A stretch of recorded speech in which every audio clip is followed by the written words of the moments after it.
Good morning dear students. हम इससे पहले स्लाइड में इनोलेट द्वारा कार्बनिक संश्लेषण पर विभिन्न रिएक्शंस का अध्ययन कर रहे थे।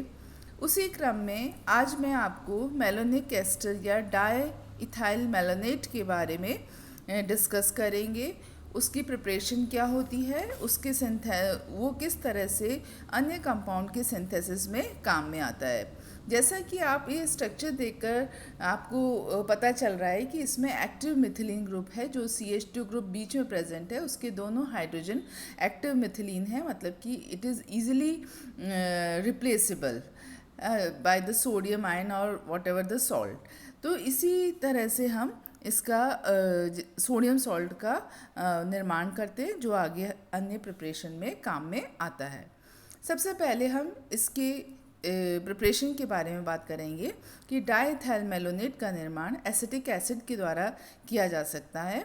उसकी रिएक्शन पहले क्लोरीनेशन कराया जाता है, क्लोरो एसिटिक एसिड बनेगा, फिर KCN के साथ रिएक्शन होगी, पोटेशियम साइनो एसीटेट का निर्माण होगा। इसके पश्चात जब हम इसे जल ऊष्मक पर अल्कोहल में घोलकर HCl के साथ में प्रवाहित करते हैं तो मेलोनिक एस्टर प्राप्त होता है। मेलोनिक एस्टर की जो प्रॉपर्टीज़ हैं वो बहुत कुछ इथाइल एसिटो एसीटेट के समान हैं, मतलब कि इसमें भी एक्टिव मिथिलीन ग्रुप होता है, क्योंकि ये दो इलेक्ट्रॉन आकर्षित समूहों के बीच में होता है।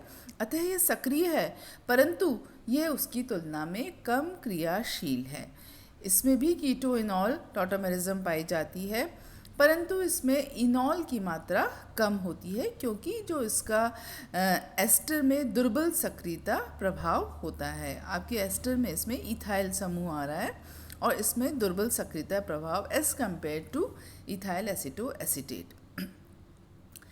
अब हम आगे डिस्कस करेंगे कि इसका उपयोग किस किस में किया जा सकता है, मेलोनिक एस्टर से किस प्रकार से किन विधियों के द्वारा अन्य कार्बनिक पदार्थ प्राप्त किए जा सकते हैं। तो सबसे पहला है कि इसमें हम सोडियम का रिप्लेसमेंट जब हम कराते हैं CH2 समूह का, तो ये दो प्रकार से हो सकता है, या तो मोनोसोडियम डेरिवेटिव प्राप्त हो या फिर डाइसोडियम सॉल्ट प्राप्त हो। जब हमें ये सोडियम सॉल्ट प्राप्त होता है तो इसकी रिएक्शन एल्काइल हैलाइड से करा दें तो हमें मोनो एल्काइल मेलोनिक एस्टर प्राप्त हो जाएगा।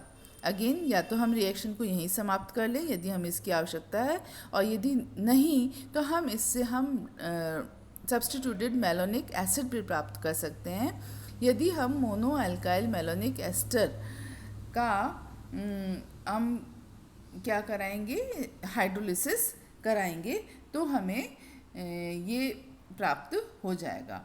तो इसके पश्चात अब हम आते हैं कि जो रिएक्शंस हैं सिंथेटिक एप्लीकेशन के साथ साथ, मतलब कि कार्बोक्सिलिक एसिड प्राप्त करने के साथ साथ, हम इस मेलोनिक एस्टर का उपयोग जो है वो हम मोनो और डाई मेलोनिक एसिड के सिंथेसिस में भी कर सकते हैं। अर्थात मोनो का मतलब हो गया कि जिसमें कि एक हाइड्रोजन को हमने किसी एल्काइल ग्रुप से सब्स्टिट्यूट करा है, तो वो हमारा मोनो प्रोडक्ट हो गया। अब मोनो प्रोडक्ट है तो उसको हमने इथाइल मेलोनिक अम्ल, जिस प्रकार से मैंने बता रखा है, उसका निर्माण हो जाएगा।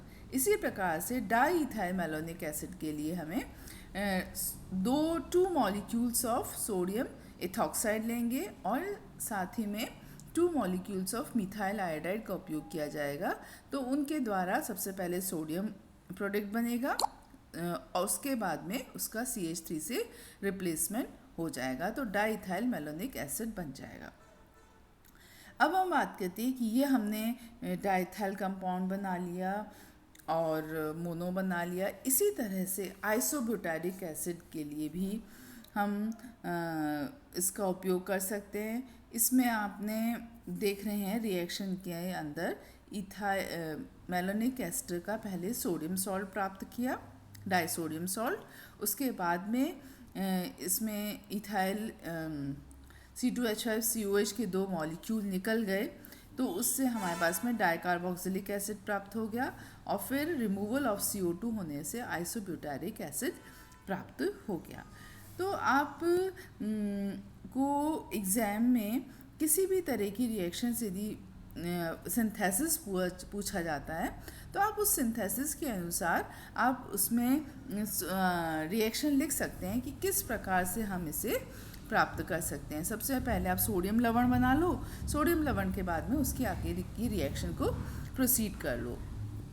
इसके बाद में आते हैं हम डाइकार्बोक्सिलिक एसिड पर, सिंथेसिस ऑफ डाइकार्बोक्सिलिक एसिड।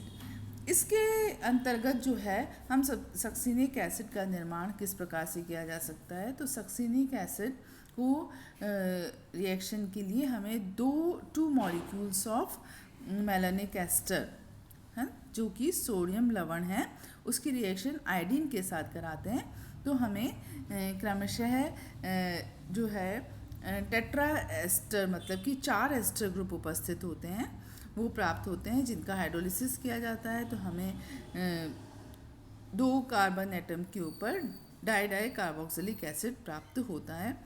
उसके पश्चात डीकार्बोक्सिलेशन किया जाता है और उससे सक्सिनिक एसिड प्राप्त होता है। तो क्रमशः जो है हम इससे डाइकार्बोक्सिलिक एसिड भी प्राप्त कर सकते हैं। अब नेक्स्ट जो हम लेंगे कि ketonic acid synthesis. Ketonic acid synthesis में जो मैंने बीच में आपको लिखा हुआ है कि जो मेलानिक एस्टर है उसकी रिएक्शन किस प्रकार से कराई जा सकती है।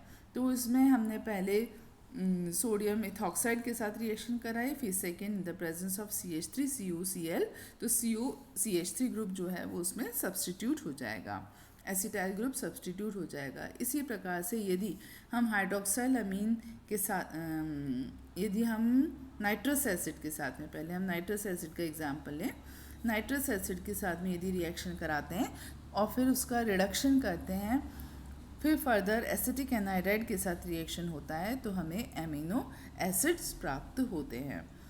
इसके अतिरिक्त हम अनसैचुरेटेड एसिड का भी सिंथेसिस कर सकते हैं तो उसमें अगेन जो मेलानिक एस्टर है उसकी रिएक्शन एसिटल्डिहाइड से कराते हैं तो जो रिमूवल ऑफ वाटर होता है उससे हमारे पास में असंतृप्त एस्टर प्राप्त हो जाता है जिसका कि हाइड्रोलिसिस करने से हमें डाइकार्बोक्सिलिक एसिड मिलेगा जिसका कि डीकार्बोक्सिलेशन जो है वो अनसैचुरेटेड एसिड में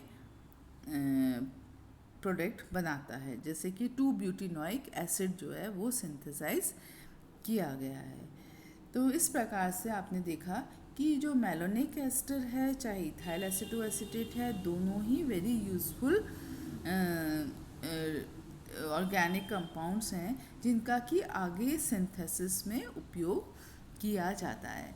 एक और इम्पॉर्टेंट इसका उपयोग है मेलानिक एस्टर का जिसमें कि हम इसकी रिएक्शन यूरिया के साथ में करवाते हैं और बार्बिट्यूरिक एसिड का निर्माण होता है। तो ये रिएक्शन भी मैंने आपको बता रखी है कि यूरिया के साथ में रिमूवल ऑफ इथाइल अल्कोहल होगा और उससे जो है बार्बिट्यूरिक एसिड का निर्माण होगा जिसका कि उपयोग निद्राकारी के रूप में भी किया जाता है। तो ये चैप्टर हमारा जो सिलेबस के अनुसार है वो यहीं ख़त्म होता है। इसके बाद में मैं आपको असाइनमेंट दूंगी कि किस किस तरह के क्वेश्चंस जो हैं इस पर पूछे जाते हैं। अधिकांश क्वेश्चन सिंथेसिस पर पूछे जाते हैं या फिर कभी एक्सप्लेन वाई करके इसकी प्रॉपर्टी, फिज़िकल प्रॉपर्टी पर भी क्वेश्चंस पूछे जाते हैं। तो मेरा ये सोचना है कि जो अभी तक हमने जो इस चैप्टर की स्लाइड्स करी उसके द्वारा आपको काफ़ी कुछ समझ आ गया होगा और कुछ रिएक्शंस को आप प्रैक्टिस से भी कर सकते हैं। तो इसमें प्रैक्टिस जो है वो बहुत आवश्यक है। आशा है कि आप लोग जो है इसके साथ मैंने पूरे टाइम लिख कर इसकी प्रैक्टिस करेंगे जिससे कि आपको ये अच्छे से रिएक्शंस याद हो जाएं।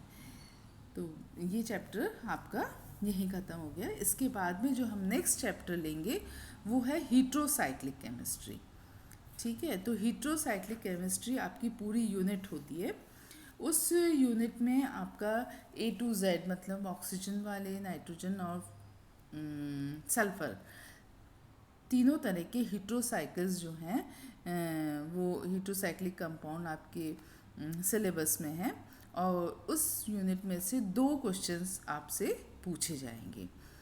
तो अब मैं आज का लेक्चर यहीं समाप्त करती हूँ। इसके नेक्स्ट स्लाइड में मैं आपको असाइनमेंट दे दूँगी और उसके बाद में हम हेटेरोसाइकिल्स चालू करेंगे। Okay students, bye.